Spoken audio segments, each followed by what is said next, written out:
This series of tapes, Inflammation versus Misformation, were recorded from classes given this year by Dr. Malachi York, known to us as the Supreme Grand Master Naya Malachi Zoduk El, our own Pharaoh, Amanubi Ru'akatar. And now, listen with an open mind and heart as our Grand Master inflames you with only the truth. Allow your inner light to flow again and stomp out misformation with only the facts. And now, listen to the Supreme Grand Master, Naya Malachi Zoduk El.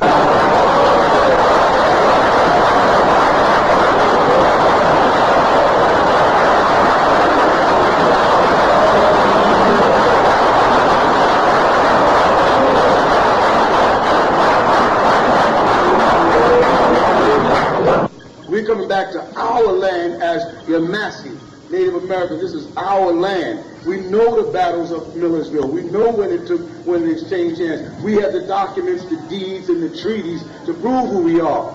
Certain people there know where we're coming from. The small-minded have no clue of what's really going on. They think a group of people just moved down here with a radical religion. Other people understand that Bush put into effect the indigenous law from 1992 to the year 2000. And the indigenous people then have the right to step forward. Our relatives up in Massachusetts, called the Massachusetts Indians or the Pico Indians, have already fought up there, and we got our rights. Out in the plains, we just fought out there, and now they had to bring in 10,000 bison, or they had to put the buffalo back in the plains because we won out there. You follow? And they're going to have to learn to accept that we are here, we are the Native Americans. There's a difference between a Native American and an American Indian. Get that to your head. A Native American are you people with dark skin and woolly hair. An American Indian are those people who were here, came in when Chinese came over here, and that's why the strongest stronghold of China and the oldest population of China anywhere outside of Asia is in California. Because they migrated over here, and when they stiffed us, they became what you see today as American Indians. If you look at any American Indian, you're looking at an African and a Chinese mix. Then later, East Indians moved across the Bering Strait and came down and mixed in again and produced what you see today with two brains. We are the indigenous people. It's on record. The descriptions are on record. We have all the paperwork in place. So there are people there that realize the reality of what day and time they're in. I'm not interested in your emancipation proclamations. I'm not interested in your reparations. You can't pay me for what you did to my people. You can't pay us. And I'm not talking about black people. When we was on the Trail of Tears, we were all mixed up. We were racists, all mixed up. They came down on everybody that got involved. You understand? You had an aristocratic family that came out of Ireland, came out of Britain, came out of France, that was trying to take the wealth of this country. You know what I'm trying to say? And so we are at a point now where we have rights, not rights we ask for. There's a word called autonomy. There's a thing called indigenous, sovereign. All of those things are in, and we just never use them because of fools like Farrakhan who keep directing us in the directions of Saudi Arabia, or to that fool Gaddafi. We have fools who keep on pulling us away from reality. Got to make you think you're an African, so you don't realize that you are the Native Americans, and that you were already here. Not that nobody here didn't come from Africa. Yeah, there was an African slave trade, but not everybody here is from Africa. You're all different tribes was already on the shore when Christopher Columbus came but didn't step on the land. You follow? And sent in Peter Negreto to speak to the people. And sent in Yahuda, a Jew who spoke Aramaic and Arabic, to speak to the people who they met when they stepped on the shore. When they came here, the people were speaking Arabic. You can check the history of Ben York, find his father's brother's name was Juba. They have it on record in Tennessee. Juba. Juba is a Moorish word meaning well. His sister's name was Nancy, my grandfather's sister. We have the deeds, the records, the proof, where they went, where they traveled, and how they say they never freed Ben York, and Lewis did free Ben York. And we also got the deed to show that you as Moors do not fall under Jim Crow law. You do not fall under Negro law. You do not fall under the Emancipation Proclamation law. You have nothing to do with any of the laws that they're, or bills or rights that they're passing for Negroes. It has nothing to do with you. You lose it when you become a Christian. You lose it when you become an Israelite. You lose it when you become a Mohammedan. Because then you fall from fact into fiction. There's no historical facts anywhere that there ever was a man named Jesus 2,000 years ago. There's no facts. And they will take you back to the Talmud and say that's a fact, and that's not a fact. There's no proof. So when you start aligning yourself with fictions, then you can't claim your sovereignty. When you give people facts, and listen, I understand Christianity is a very beautiful thing if it's practiced properly. It's a nice organization. You follow? But it has no origin with facts. It's just like the Boy Scouts of America. The Boy Scouts of America exists for 2,000 years. It might become a religion. In fact, John Coltrane and Elvis Presley have been declared religions this year. That's a fact. And you better bet Jimi Hendrix will be a religion in a couple more years. And 2,000 years from now, Elvis Presley will become a Jesus Christ. And there will be attributing miracles to him and all the things that you cannot prove. You with me? But when it comes down to talking to people straight up, eye to eye, go straight up, deal with the facts. You got to give them back all the crap. Islam, Christianity, Judaism is all part of the crap. I'm not telling you not to believe that there's a spiritual savior that's not going to. If you need that kind of stuff, if you're an anticipator, if you like to sit around and anticipate the miracle instead of making it happen, well, you keep sitting and anticipating it. If you're an expector, if you're like the Muslims who is expecting the Mahdi, or the Christians that's expecting Jesus, or the Jews that's expecting the Mashiach, if you want to sit around expecting when you better, and when you can get up and make it happen yourself, then you keep on expecting. But Nuwaupu ain't going to be doing that with you. We stopped waiting. We stopped believing. You know what I mean by that? You had us believing a lot of crap that didn't happen. Yeah, my great-grandmother, everybody believing Jesus was going to come, and on those presidents, they took the abuse. They didn't bother to look any further. The key is a belief system. You understand that? A belief system. If I can get you trapped in a belief system, then I can get you to believe anything about anybody. The moment you give back a belief system for facts, then when they say, well, Elijah Muhammad had sex with all of his secretaries, you want facts. I don't want to hear it. I want you to give me some facts, prove it. You know what I'm saying? When you're Jimmy Swag or so-and-so, I want proof. You know what I'm saying? Jesus died on the cross for your sins. Give me some proof. It's in the Bible. Not that. You all wrote that. Give me some proof. I want to hear it from another organization or another denomination of people that existed beside them. I don't want to hear the Muslims' interpretation of Muhammad. That was 1,400 years ago. Give me another group of people who were living 1,400 years ago who were literate, and I want to hear them tell me the story of Muhammad, his miracles. Why is it that you can't find nobody else on the planet verifying Jesus' miracles but those who believe in him?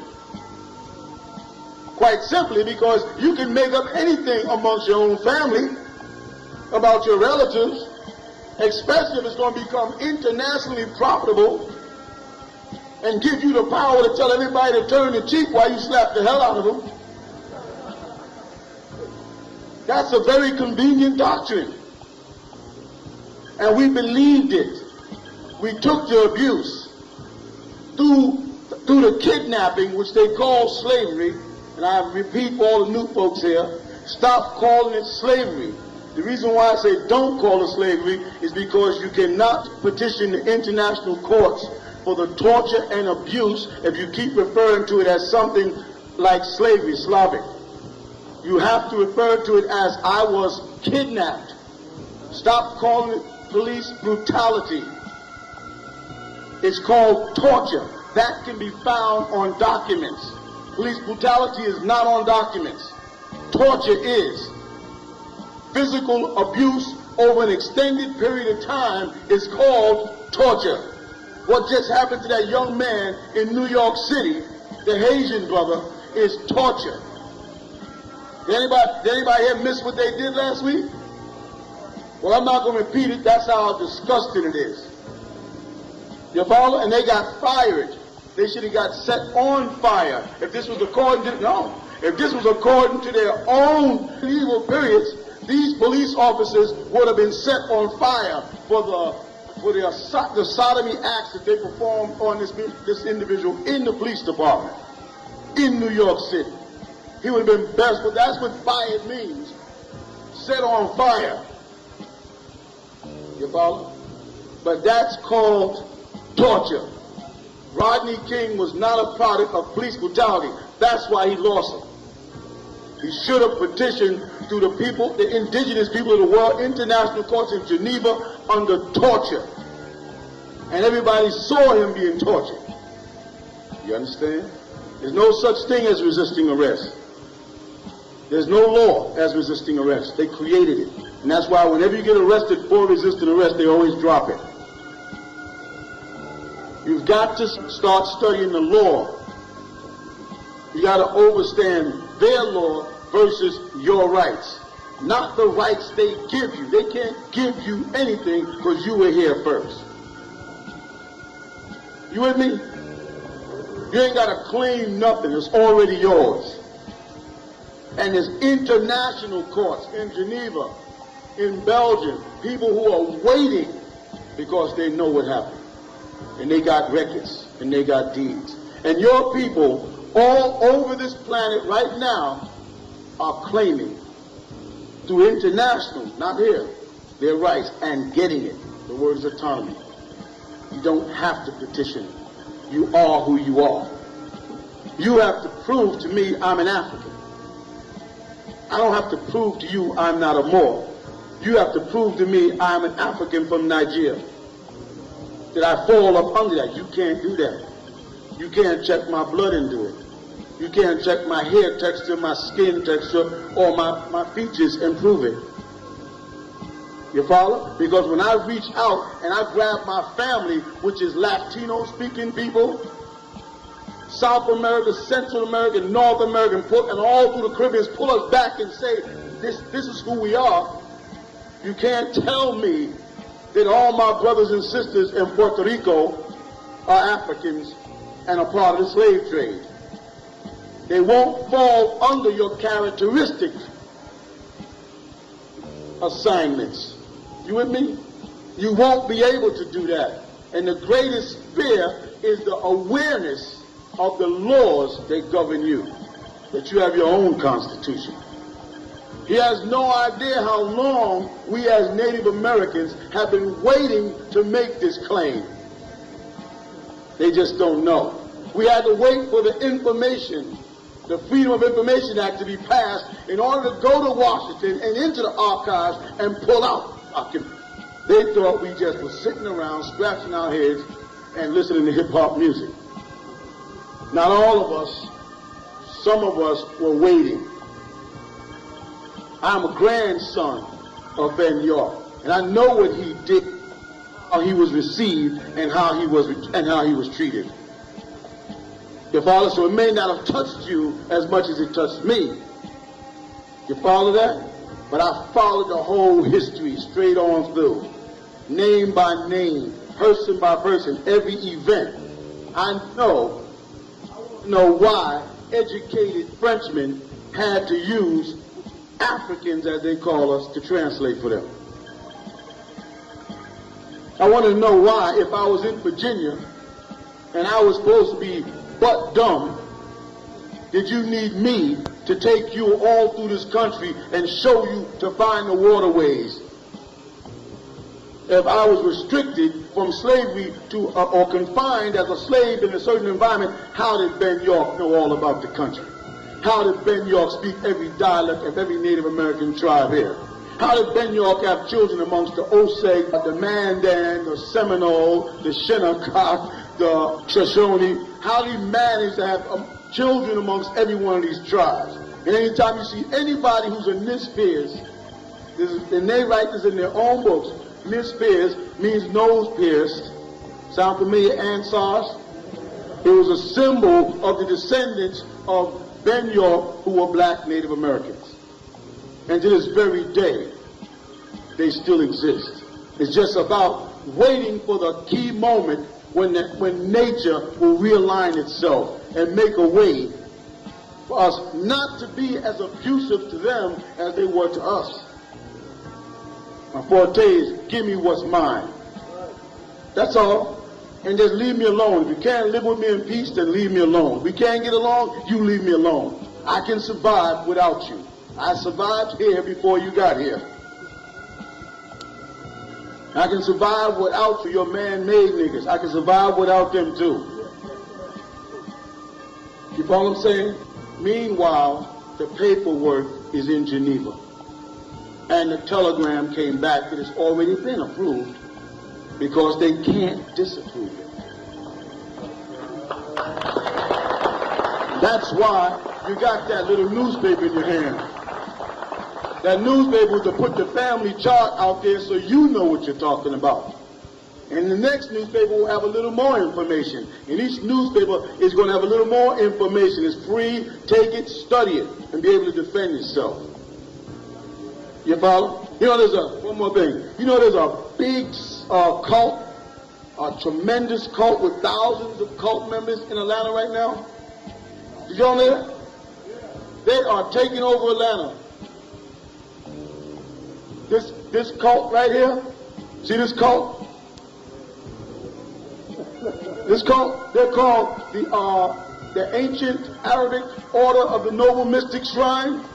This cult, there's thousands of them all over Atlanta right now. I'm saying that because we're registered in the state of Georgia as a fraternity, and they refer to us as a cult. So the shrine is a fraternity, and they wear feathers with crescents and stars on it, and they say Assalamu Alaikum, and they wear Arab clothes, and they identify with Arabia and Fez in Morocco, so they also must be a cult. Now I'll tell you the truth. Cult busters are bored because the 60s are gone. And they built offices, and they used to go around kidnapping people who were joining the Hare Krishnas and different groups and hold them in rooms and detox them with their philosophy of Christianity. Now they're bored. So they'll have nobody else, so they're going to now turn on fraternities and start saying fraternities are cults. That's what cult busters have to do in order to keep their rent paid. They become the vicars of the Middle Ages who went out looking for witches. And when they ran out of what they thought were witches, anybody who said something that sounded witchy, they tarred and feathered them or burnt them. They had the audacity to float a piece of wood in the water and then put the witch on it, and if the wood sunk, she was a witch. You understand? Then they took out and burnt her at a stake. That's the day and time you're getting into now. That's how insecure people are becoming because you're fed up. And they want you to react like Farrakhan. They want us to run over to Libya and align ourselves with some fanatic terrorist fool like Gaddafi. I know and you know something that they don't seem to recognize. If Farrakhan has been recently accepted by the Muslim world, correct? I know and you know that's crap. We know it because one of the schools in our fraternity and sorority is the study of Islam. That's one of the degrees we study thoroughly in Arabic. Am I right? Now, Farrakhan believes Allah is a man who came in the year 1930 named W.D. Farad, a human being. The Muslim world believes Allah is ghaibi, as they say in Arabic, unseen, conflict. The Muslim world believes the last prophet was a man named Mustafa Muhammad al-Amin, who died in the year 632 in Arabia. Farrakhan believes that the Honorable Elijah Muhammad is the final messenger and the Muhammad of their Quran of 1400 years ago. Conflict. Muslims fast Ramadan, the season changes. Farrakhan's followers fast Ramadan in December. Conflict. Muslims prostrate in prayer. Farrakhan's followers stand up in prayer. Conflict. The beard in Islam is called Sunnah. Muslims must wear it. The Nation of Islam does not wear it. Conflict. You understand what I'm saying? There's no way the Arab world could accept Farrakhan as an imam or their brother without some underhanded, slimy con game going on. But America, basic America, sees the word Mohammedan or Muslim and don't have a clue because they don't bother studying other things because their Christian ministers are so intimidated by the possibility that their congregation might find the truth. They'd say, don't read that, don't read that, those are heathens, those are blasphemers. They got all these screams and they're closing the minds of people, and now when something like that happens, the general public cannot see there's something going on. Something for us to worry about. I'm going to tell you why it's something for us to worry about. Because when Warab D. Muhammad, the son of Elijah Muhammad, defected from the Nation of Islam and formed this world community and joined them in with the Arab world, you know what he did? He took thousands of black Americans and gave them into the hands of a new breed of communism or terrorism called Islam. Now we can't tell where the bombs are coming from. Because any American can be souped up into believing that he's doing something in the name of the law and blow up the country that's his own country because he never got taught the reality that this is his country. You follow that? When they arrested that blind sheikh, I know why he was mad. I can understand his Allah made him blind, so he's mad at everybody. Ain't our fault. He just had the wrong deity. So now he's blind, and he's going to blow up the World Trade Center. And who was with him? When they arrested him, a bunch of Negro Sunni Muslims. How do we know what side they're on? Now Farrakhan has a whole congregation of angry American blacks. Because he can't get a good $1 million out of his million-man march. Now he's surrendering over all these human beings to this communist movement. There's the danger. You got your attention in the wrong places. You better look at what's taking place right up under your nose. They're making our Arab army in our country. And the fool Arabs are not succeeding because they're stupid. You only have to live with them and know how stupid they are. I went to school in Egypt. They're real dumb.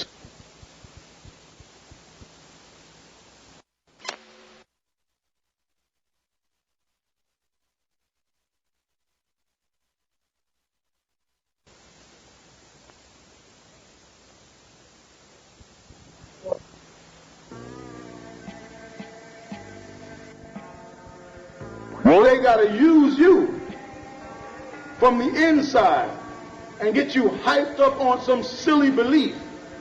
I know and you know why Farrakhan is punking out. Well, to knock the nigga out. He can't deal with those books. Islam is the devil's religion.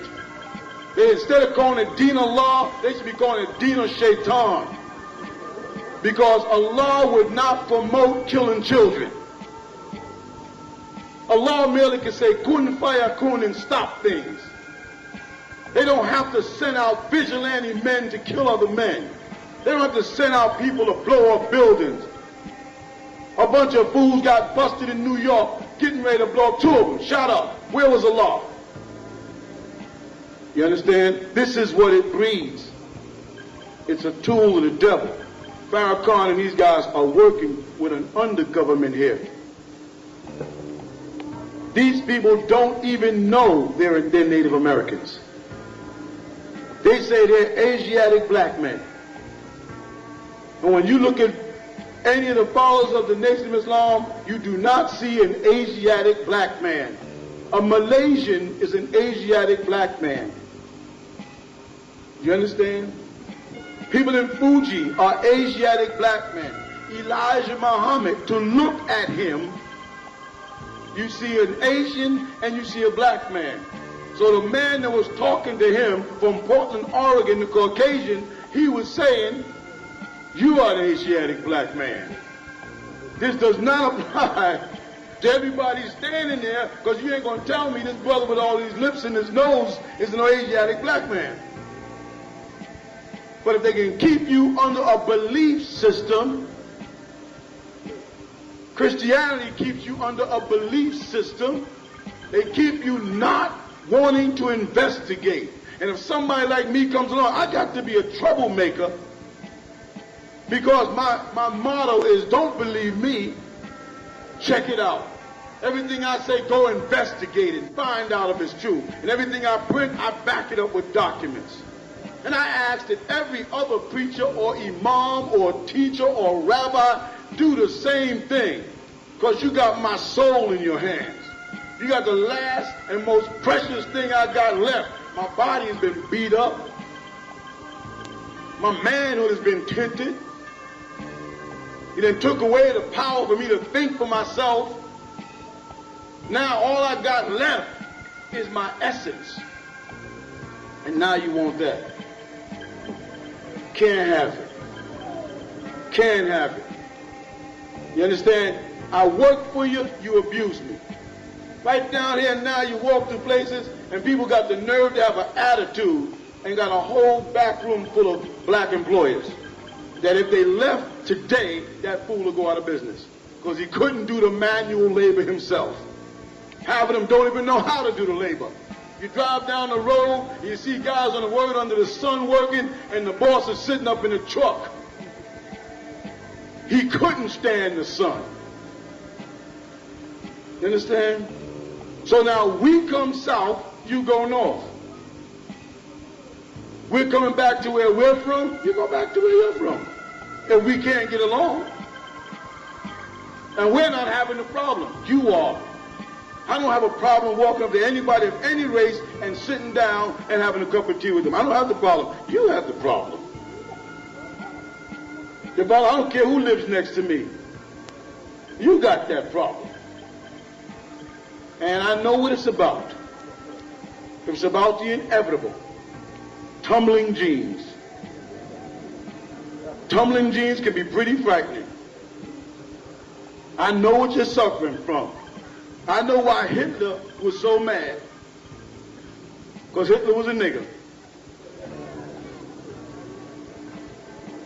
You understand? Hitler had brown hair and brown eyes. He was a nigger. You with me? Want me to go a step further?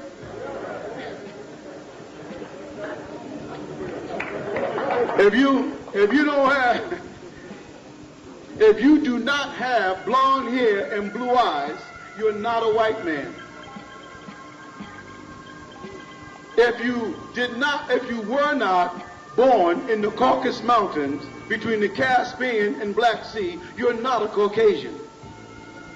You with me? You have to be Scandinavian to be white. Blonde hair, blue eyes. You can be a Euro-American. All right? That means you can be Euro-American, you can have blonde hair and blue eyes and have been a third or fourth generation American, so you became a Euro-American, American from Europe. But if you want to be classified white, you must have blonde hair and blue eyes. If you don't, if you have brown hair or red hair or hazel or auburn or black, then you are a mulatto. You understand? Because your historians only recorded 3 races. They recorded the Negroid race, the Mongoloid race, and the Caucasoid race. So if you're white and you wasn't born in the Caucasus Mountain, then you're a Negro. How you doing, brother? And you got to realize that. But when you're dealing with people who are white-skinned with black hair and brown eyes, they know it. And if the first people to mix in with the Orientals had been Caucasians with blonde hair and blue eyes, then Orientals, you see some with blonde hair. Have you ever seen any Orientals with blonde hair who didn't bleach it? Have you seen any Orientals with blue eyes without contacts? So they too had to have mixed in with the original people of the planet. Black. It ain't no myth no more about who was first on the planet. That's a scientific, they have proven that beyond a shadow of doubt. But now we got to convey a new message to eliminate another level of racism. You understand? That new message is blonde-haired, blue-eyed people have never done anything to us as black people. Have you checked your history from the last 3 or 4 classes that I mentioned it? John Hawkins didn't have blonde hair, blue eyes. You understand that? What's the other one's name? Prince Henry did not have blonde hair. All these people were Portuguese. The French. You understand? They were not Scandinavians. Blonde hair, blue eyed people have done absolutely nothing to us at all. Maybe some of the ones here who got brainwashed by, just like we have, and became racist. But when you get back into your own studies of the world, you will not find any place. So when you get around to people like Farrakhan calling all blonde-haired, blue-eyed people devils, that's the devil at work doing that. That's causing a form of racism and hate and separation. That's the devil. You with me? Now, when I walk up to anybody without blonde hair and blue eyes and they call me a nigga, I say, welcome, brother. Because your parents didn't tell you that if I shake your tree, Ben York will fall out. Old nigga will fall out and start shuffling.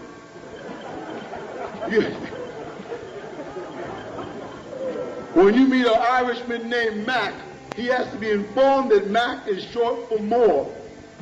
So McVeigh, McDougal, McDonald's, McDouglas is my brother. When you see somebody with red hair, green eyes, like Cicely Space with freckles, them freckles are parted Negroes. If you squeeze those freckles, together, Cicely Space will be as black as me. She's running from the reality. But a lot of our people run from the reality. There's a whole lot of niggas out there pretending they're not niggas.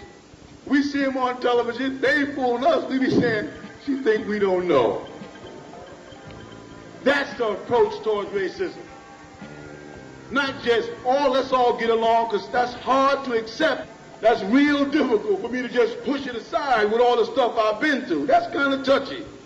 But reality is what's going to happen when, just imagine if Hitler himself was sitting in a room with all blonde-haired, blue-eyed people.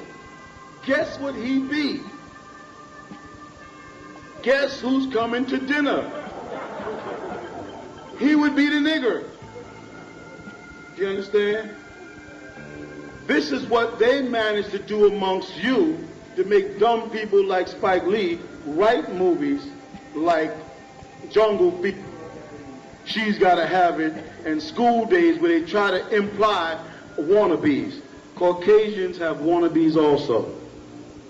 If you walk up to the average Caucasian man and ask him to give you his description of a beautiful woman, he'll say a beautiful blonde, and his wife could be a brunette. And the same thing happens in a black family. The moment a child is born with wavy hair, they say, wow, that child got good hair. Got light eyes, boy, them are some beautiful eyes. Everybody. So now it's about time to set the record straight. And if everybody want to sit down and talk and get real, we'll forget about the dictionaries and the encyclopedias that you wrote and the definitionaries, and we'll just go for what we see. You follow what I'm saying? Go for what we see, and you'll find that 90% of the people on the planet are brothers and sisters now. amount of people that are the extreme are not the problem. The people in Scandinavia are not intimidated by niggers.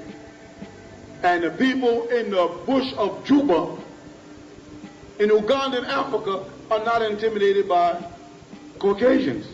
They accept them as human beings. It's only people who are walking around unsure about what to do genetically that have all the racial problems. All of the leaders are always, go back to the 60s. Name some of the black leaders in the 60s. You go back to the 60s, and most of the people in the 60s that was running the Black Panthers, white skin, Angela Davis, Huey B. Newton, Farrakhan, Elijah Muhammad, they're the ones with the problem because they know they got white blood and it's bothering them. You're bothering when you go to a Klan meeting and the Grand Wizard don't have blonde. He lives up in Boston. He don't have blonde hair and blue eyes. And he's talking all this Anglo-Saxon stuff in Aryan. Say Aryan is Indian. The word Aryan, the swastika is a Hindu symbol. Aryan means Indian. What are you talking about? You're not Aryans. If they don't, but they don't want you to be informed, because if you get informed, then you'll break down the racial problem. And human beings might start to get along. You follow? And there's an elite population of people who base everything on money, and they can't have people getting along. Because racism is profitable. There's a market for black people, and there's a market for white people. There's a market for Orientals, and there's a market for for Latinos. There's a market for it. You understand? That market is as prevalent as big clothes is a market. I told you all about, I said, them big clothes, they can't keep them in because they're losing money. They ain't selling small, medium, large, and extra large. They're selling one size clothes, and that's not economical. Laces cost too. So children take the laces out their shoes, they lose money. It's business. Big business. It ain't concerned about health. It ain't concerned about welfare. There's no concern about old people. It's business. I'm going to tell you the truth. You know what I'm saying? There's a whole program going on. And meanwhile, back to our brother Farrakhan, this fool is getting involved. When America is getting out of involved with these people, now we're starting to send our people over there to be destroyed, to get involved. Don't be salam alaikum and me. What has Gaddafi ever done for you? Where was Gaddafi in the 60s when y'all was supposed to be having a revolution? Libya, right? In his country, he's not. That ain't in his country because Gaddafi's an Italian. The real Libyans, he's not one of them. But he's pretending he's Libyan for the time being. But what did he do for me and you? So what do I need him for now as I'm learning how to walk? What do I need with him now that I found out the truth for myself? I don't need him. So don't be trying to lead me into no flock of followers to follow another image of another man. Now I'm following some Arabian. And for another 2,000 years, I'm just shaking the Jesus stick. I'm just getting over the hippie image of Jesus. My grandmother's image on the wall stamped in my mind, everybody's mind right in this room. When I say Jesus, oh sweet Jesus. All of y'all see a picture on your grandmother's wall with somebody doing this, or standing down in front of a rock. He got dark brown hair and light eyes, and he's looking up at the sky like him and God are friends or relatives. And that's been stamped into your soul, man. And if that is the Son of God, right, then what are you? And what are you? Everybody talks about Michelangelo. What about Leonardo da Vinci, or probably something like Leonard Johnson or something? He's responsible for drawing that Last Supper picture and deciding what all the disciples look like. That's racism. And when they put that thought in your mind, they make you hate yourself. Because if God looked like that, then I got to be the devil. And you really think it's fair for me to teach my son I'm going to hold up a picture of other than myself? And if I do hold up a picture of myself, you call it racism, and I ask you when you did it, what was it? You don't have an answer? It's wrong when I tell my son it's all right to be black, not to turn black. That's wrong, you know what I mean? That's wrong when I do it. I'm a racist. I'm anti-American. I'm a problem. I'm a troublemaker. But it's all right for you to push pictures like what Michelangelo did. And right now, every person in this room got a picture of Jesus Christ in their mind as a what? No, a hippie, not a Caucasian. The picture is a hippie. Because if Jesus Christ walked into Edenton right now, the picture they have, they would think he's a hippie and they'd arrest him. You understand what I'm saying? Now, let Jesus come to earth now and see what happened to him by those pictures. They got to go. So I've had people ask me, why do you put pictures of everybody in your book? You know how dumb that sounds to me? But you find in my books all black people? No. According to the tribe you are, that's what we put in the book. There's white people, Oriental, we cover everything. That's what's on the planet. But don't try to make me think God is white and then say he's a spirit. How you determine that a spirit is white?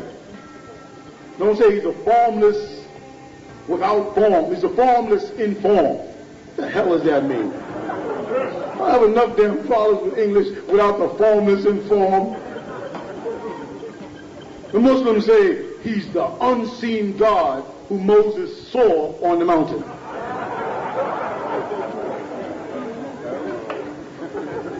Jesus was born to die, but got in the garden and said, if it's possible, let this cup pass by me. I don't want to die, in other words.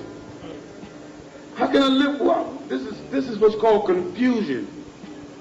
This is the state of mind that produces the children. They go out there and do what? Drive-by shootings. Because you can't see that that's a problem, that America is getting a problem because the preacher has failed, that the school teachers have failed the kids. You follow what I'm saying? I'm basically saying to them, leave us the hell alone. We ain't here to do anything to you. All we want you to do is leave us alone.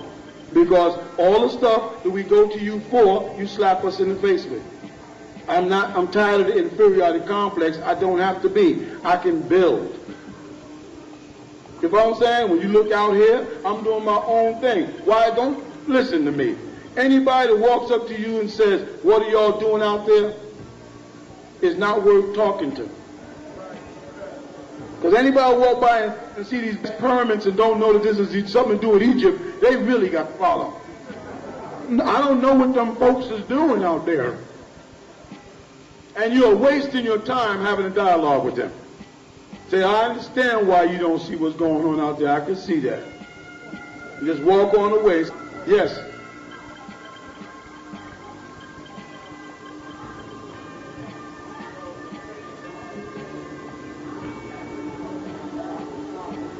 Right. That's a subtle brainwashing. Right.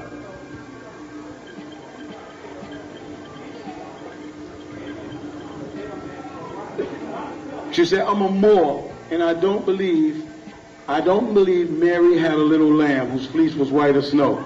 I just don't believe women give birth to lambs. If I'm saying I'm not a Christian, and I don't believe that, and my mother don't want me to be taught it. That's all. Keep it.